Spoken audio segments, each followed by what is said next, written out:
Hi, good evening everyone. Our motivational topic for tonight is about time.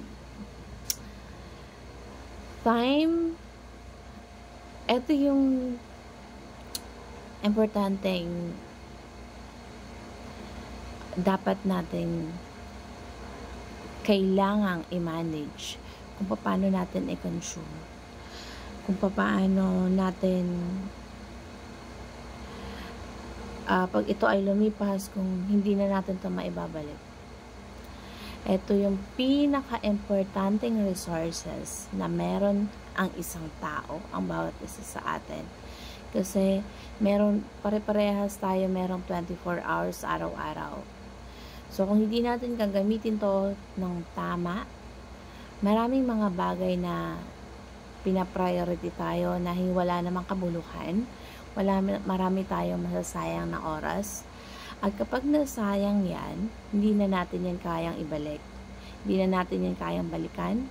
At meron tayong mga chances na kung paano natin i-spend yung time sa buhay natin, na kung paano natin i-consume ng maayos, kung paano natin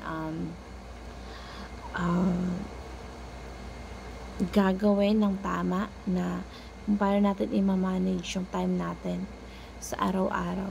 Kasi ang time, kailangan pag lumipas yan, ma-achieve natin yung kailangan i-achieve natin sa buhay natin. Kung hindi natin kayang ma-manage yung oras na meron tayo, kung hindi natin kayang i-align yung mga tamang oras na binibigay natin, or hindi natin nare-reach yung mga goal natin sa tamang oras at panahon. Kasi lahat ng mga bagay kailangan ina-align yan sa kung ano yung pwede nating magawa at kung paano natin nakukonsume ang oras natin na produktibo, at hindi dahil sa gusto lang nating maubos yung oras natin sa walang kapararakang bagay. So, yung 24 hours natin, ilang hours or yung time natin, ano bang magagandang napupuntahan yung time na yon sa mga bagay na dapat natin pagtuunan ng pansin, yung dapat nating ini-spend natin yung time natin ng maayos, or ilang oras yung ginugugol mo araw-araw sa paggawa mo ng mga makakabuluhang bagay. Ilang oras yung ini-spend mo sa pagtulog, sa pagkain, sa pagligo, sa mga habit mo, sa routine mo. So, ilang oras yung kinukonsume mo sa pagpipray, kasama din yon sa pagbibiyahe kung papunta ka sa mga pupuntahan mo, sa tinatrabaho mo, or ilang oras yung ginugugol mo sa sarili mo kung paano ka mag-improve, or sa mga ibang bagay na minsan nag-waste lang tayo. Ilang oras yung lumilipas kapag ginagamit mo sa pag-scroll lang ng cellphone mo, sa Facebook mo, sa kung ano mo na pwede mong tinitingnan. So, kailangan minamanage natin kung oras ba natin ay nagiging produktibo, kung maraming oras tayong nasasayang, or marami tayong ginugugol na oras sa mga bagay na wala man pala tayong natutunan ng mga gandang lessons na pwedeng na ma-realize natin na may improve natin yung sarili natin, or mga pagkakataon sa buhay natin na gusto lang natin mag-petics, gusto lang natin maging mag-chill-chill lang, kung gaano nauubos yung oras natin na sa buong 24 hours na meron tayo. Kung paano natin to nauubos, kung paano natin to kung ano yung mga pinaglalaanan ng oras natin.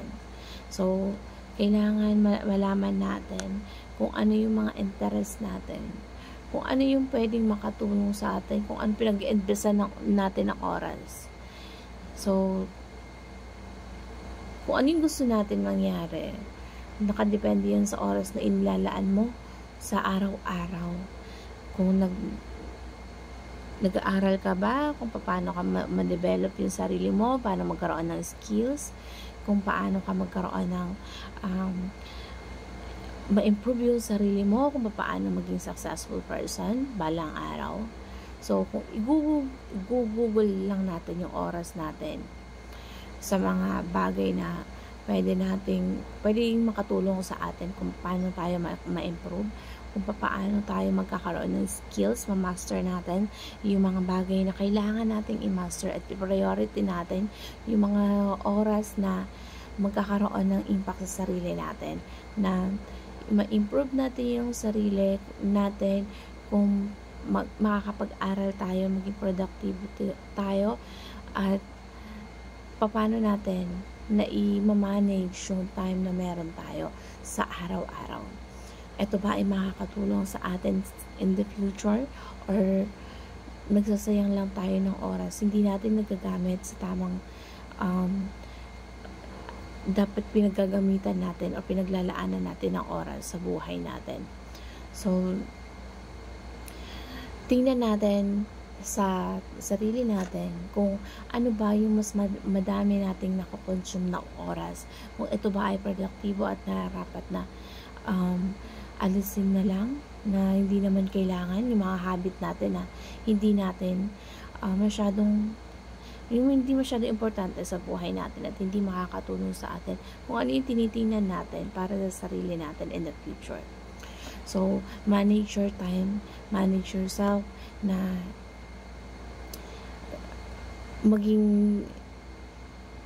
tingnan natin kung ano ba yung pinag-i-spendan natin ng mga oras natin. Ito ba ay importante? Ito ba ay nakakatulong sa atin?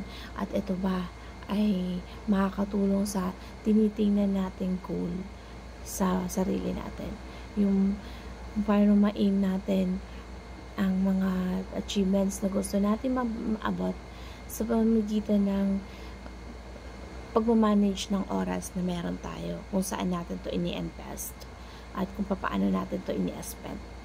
So, invest your time, so kung ano man ang na makakatulong sa buhay nyo at sa bawat isa.